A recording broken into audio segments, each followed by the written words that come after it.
All right, guys, I got to put this on some of the social media showing that we are live on Facebook. Not live on Facebook, dear Lord. YouTube. But I'm going to put it on Facebook. So give me 1 minute. Remember that we do have a live chat, which means that you can talk to me as we do this video. And we can make it fun. We can actually interact with each other in real time. Now, normally I said that I wanted to do our live videos during the morning, but it didn't turn out that way this Sunday. So, you know, better late than never, right? Better late than never. At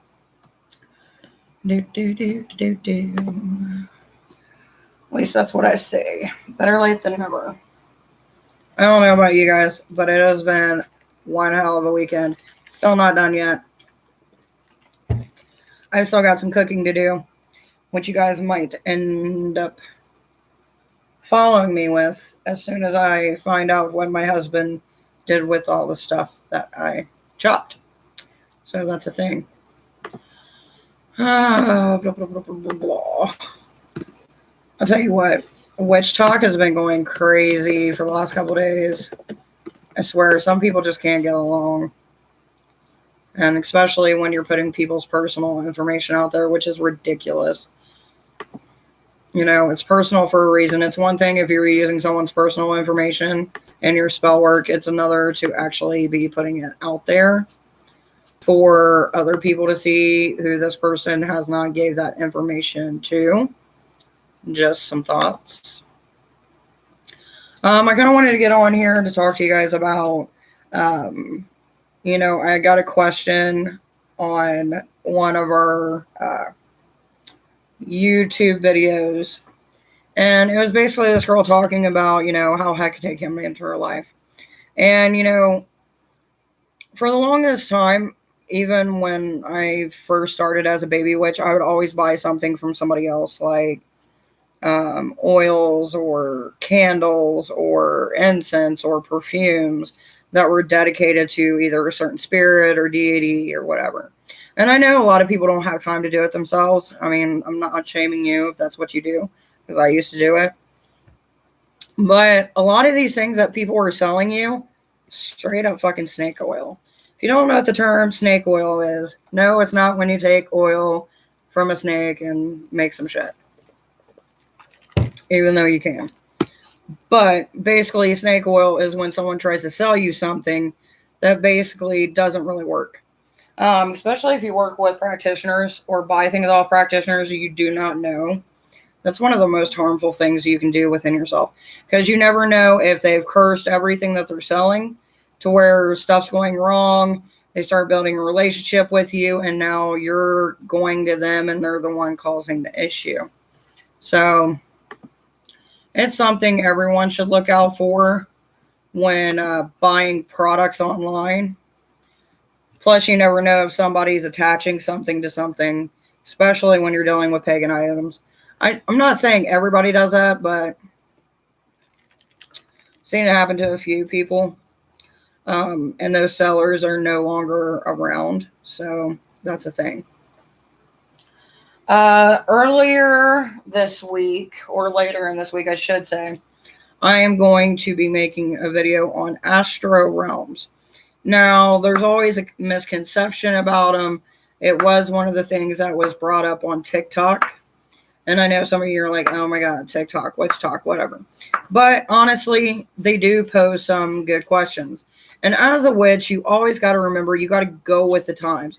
If something new comes up, there's always information and always people who use different platforms for different things. Some of them for BS, some of them for actually good information, and some of them who are new and maybe in a certain age bracket.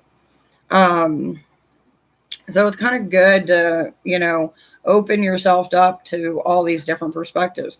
No matter if it's something that you think is total drama or bullshit or BS.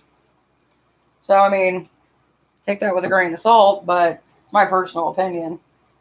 Why limit yourself to one resource? I personally don't limit myself to one resource. I don't expect those who follow me to do the same.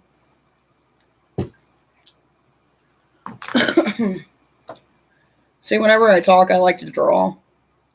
And especially when I'm doing lives, because it helps me think about things in a clear perspective and give a focus point, which focusing point in magic is very, very important. That's why you'll see some people who will get on the debate of, oh, you don't need a lot of magical tools, which honestly you don't.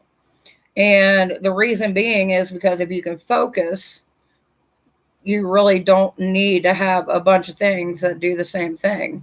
You only need the energy that you're putting forth into it. Now, if you're like me, you like to harness the energies of the things around you, which helps add to the spell work, not take away from it. So,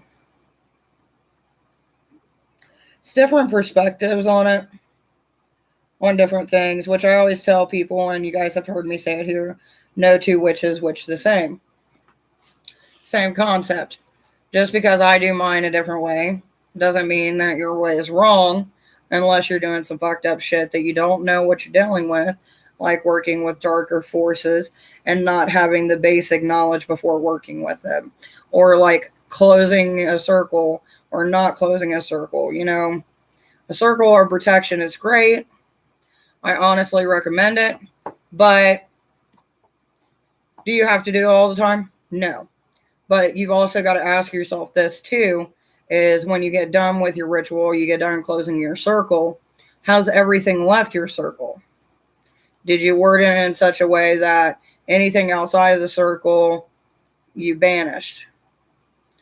And things like that. Because let's say you take down your circle and now you don't got your protective barrier. But you were doing some magic, and let's say it was darker magic, which called forth something that was a little bit darker. So now you got something lurking outside of your circle, your protection is down, and there you are like a sitting duck. This is why I highly recommend people use amulets more and protection charms. Now, I know some people like to hand make them. Me personally, I like to go to vintage stores and find a beautiful piece of old sterling jewelry, and then if it connects with me, I buy it.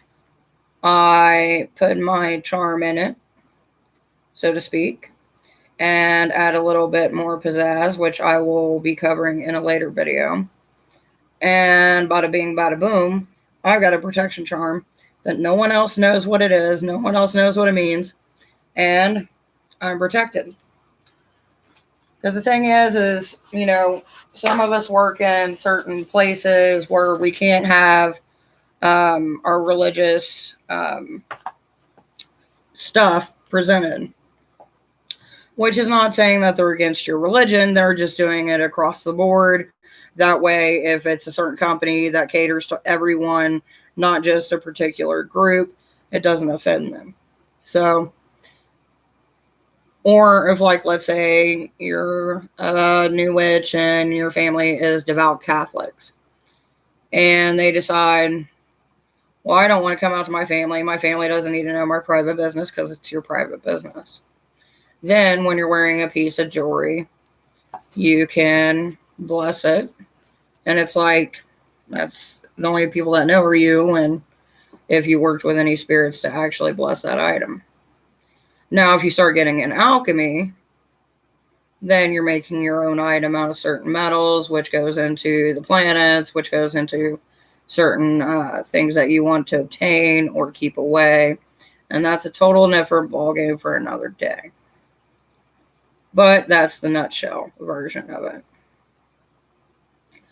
But I am going to be covering Friday. I went ahead and I made a list of all the videos that I actually want to make for here on this channel, and some things I want to go over that I don't think most people talk about because they're afraid that they're going to get ridiculed or that they sound crazy.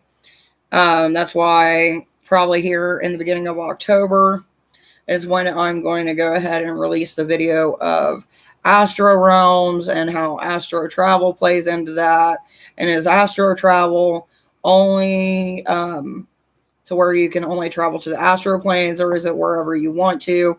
We're going to start having discussions about dimensions, and parallel universes and planes, and the principles of magic, and is there a such thing as astraling to another dimension, along with what type of things you encounter in certain realms, and are they all good or evil or in between. It's going to be a lot of information, and it's going to be quite a fairly long video, because I'm going to try to articulate it in a way to where anybody can understand it. Now, some people may not agree with what I say. Some people might resonate with what I'm saying. That's just how the cookie crumbles. Some people I've heard even believe that the astral plane is just one or the other, and it's limbo. I do not prescribe to that at all, just based off of experience. Going back to what I was saying about, making your own stuff and using it to make like your oils and your perfumes. Literally, you can go online and look up a basic body mist. And if you want to support local shops, get your herbs from there. If you want to add herbs to it, or your bottles, or whatever it may be. There might even be a local shop around you that's offering like is it apothecary? I think that's the word for it. Don't quote me on it. Classes where they can teach you how to make certain things on with the using of herbs and certain smells, and correlations between the deity or what you associate with that deity. So it's something to look at. I can't really speak during the time of COVID if there is a lot of these going on or if they're limiting them, but I know that there's a lot of online options right now, and people need to jump on it. Like, you have so many of these communities putting in hard effort to try to get, online classes to keep the community together, to keep the community going. And it's hard to keep that same energy that you're trying to put forth and to try to make it to where everyone's safe and no one ever shows up. And it's things like what we see here on YouTube and every other platform. Well, what is the basics? What books should I read? How do I read tarot? How do I read divination? Such as tea leaves or runes, or how do I work with certain herbs, or what is it like working with Hellenistic and stuff like this. And it's like the information's out there, but you got to take the time and make the time in your life, which is one of the main problems that I think all witches face, is they get so busy with everything else that when it comes to their spirituality, they want quick answers, which makes YouTube a great place. But just because you find stuff on YouTube doesn't mean that everything that you find is going to give you all the information. So keep that in mind. Hey, I need you. Yep, to do what I need you to do. Did you put on the stuff? Because I was looking in there, and I thought about taking my camera with me, but I didn't see where you had it.